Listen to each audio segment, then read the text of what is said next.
नमस्कार, स्वागत है आपका मार्केट टाइम्स टीवी में। मैं हूं आपके साथ आरती सिंह और आप देख रहे हैं देश दुनिया का पहला कमोडिटी न्यूज़ चैनल। आज हम बात करेंगे कि कौन सी कमोडिटी में है तेजी और कौन सी कमोडिटी में है नरमी, किस फसल की क्या रही आवक और कौन सी फसल का क्या रहा भाव। सबसे पहले हम बात करेंगे खाद्य तेलों के बारे में। चलिए नज़र डाल लेते हैं खबरों की तरफ। विदेशी बाजारों में सामान्य कारोबार के बीच मंडियों में कम आवक और मांग बढ़ने से दिल्ली तेल तिलहन बाजार में सरसों, सोयाबीन सहित विभिन्न खाद्य तेल की कीमतों में सुधार का रुख रहा। मूंगफली, सीपीओ एवं पामोलिन दिल्ली तेल जैसी तेल कंपनियां पूर्व स्तर पर बंद हुई। तेल उद्योग के जानकारों के अनुसार किसान मंडियों में सरसों की कम उपज ला रहे हैं, जबकि सस्ता होने और लॉकडाउन के दौरान तेल सरसों की मांग में भी बनी हुई है, क्योंकि इन दिनों सरसों मिलावट से मुक्त है। उन्होंने कहा कि मौजूदा समय में सरकार को सूरजमुखी की बिजाई को भरपूर समर्थन देकर इसका उत्पादन बढ़ाने पर जोर देना चाहिए, जिसकी कुछ राज्यों में बुवाई होने वाली है। उन्होंने कहा कि सरसों, मक्का, सोयाबीन, सूरजमुखी के तेल रहित खल, डीओसी की स्थानीय के साथ साथ निर्यात में भी भारी मांग है।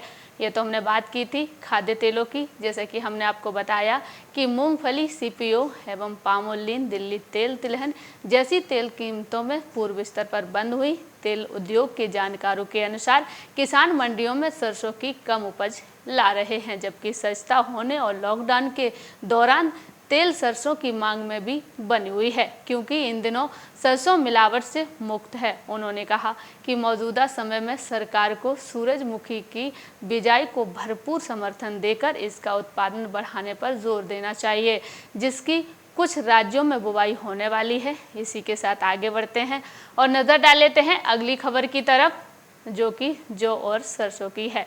अब रुख कर लेते हैं खबरों की तरफ। सरसों के बाद अब जौ भी किसानों के लिए खुशखबरी लेकर आया है।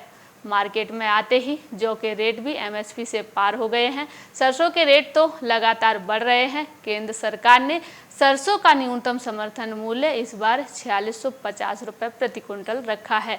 बाजार में आते ही यह 48 रुपये प्रति क्विंटल से बिकना शुरू हो गई है। सरसों के रेट बढ़कर 6400 रुपये प्रति क्विंटल तक पहुंच गए हैं। रोहतक जिले की किसी भी मंडी में सरसों की सरकारी खरीद नहीं हुई है। सभी जगह व्यापारी ही बोली लगा रहे हैं, फसल खरीद कर किसानों को दे रहे हैं।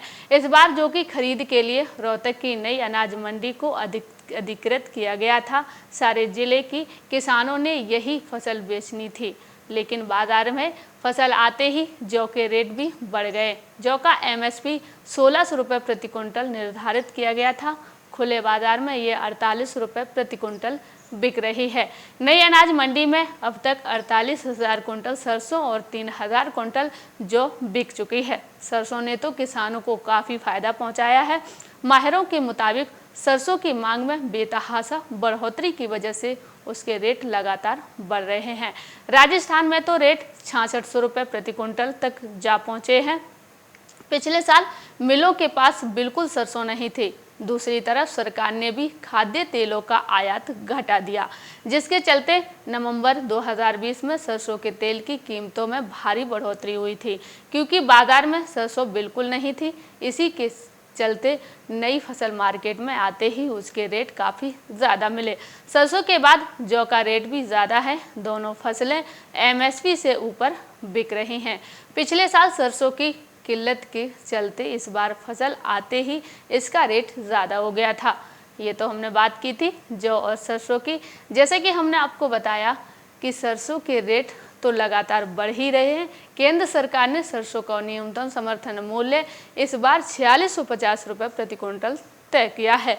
बाजार में आते ही 48 रुपये प्रति क्विंटल से बिकना शुरू हो गई है। सरसों के रेट बढ़कर 6400 रुपये प्रति क्विंटल तक पहुंच गए हैं।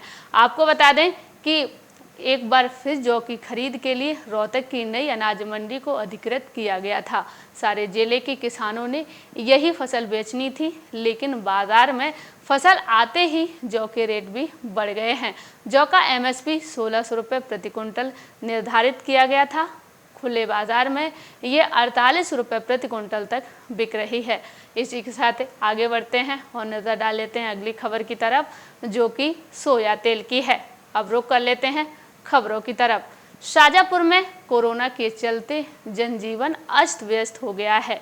महामारी का असर कब तक रहेगा ये कहा नहीं जा सकता।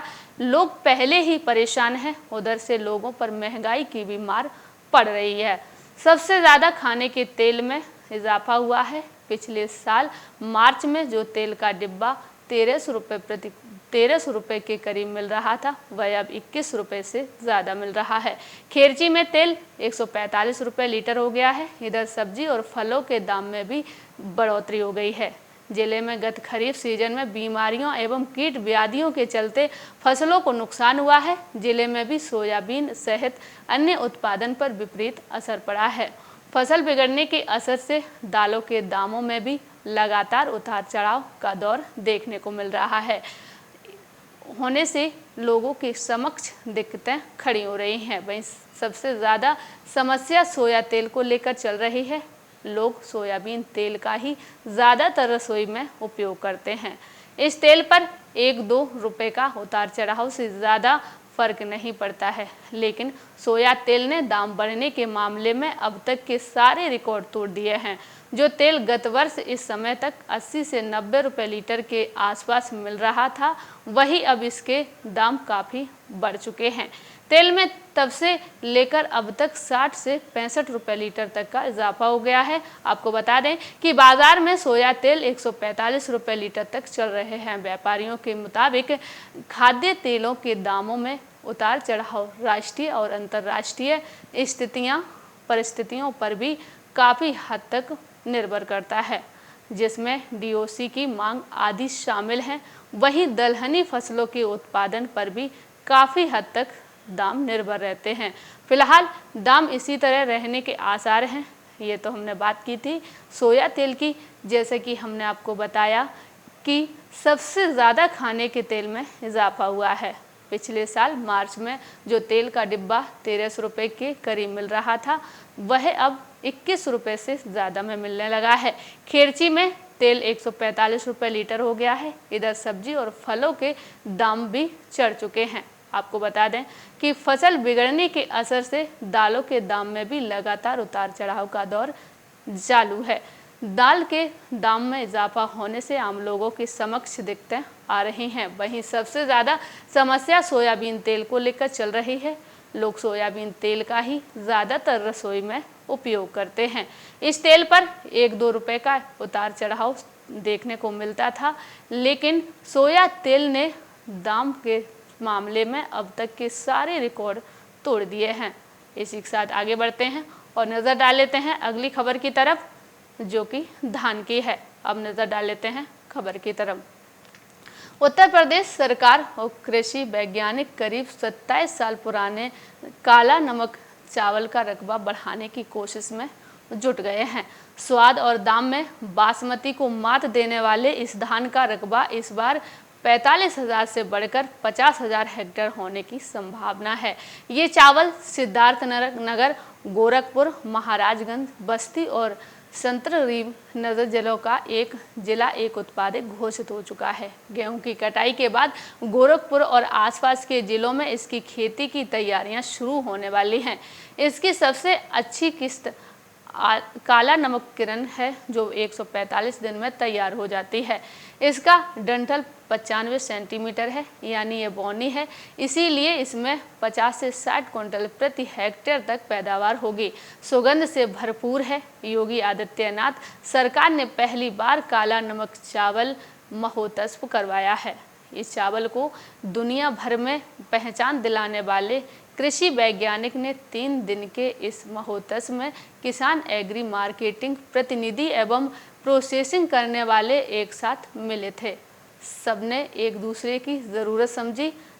ये तो हमने बात की थी धान की। जैसे कि हमने आपको बताया कि उत्तर प्रदेश और कृषि वैज्ञानिक करीब 27 साल पुराने काला नमक चावल का रकबा बढ़ाने की कोशिश कर रहे हैं।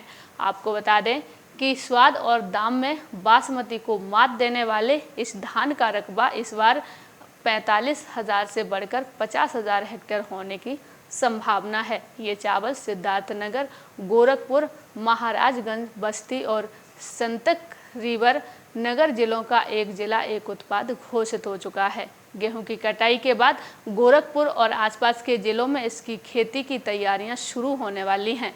अभी के लिए सिर्फ इतना ही, और अधिक जानकारी के लिए बने रहिए हमारे साथ मार्केट टाइम्स टीवी पर।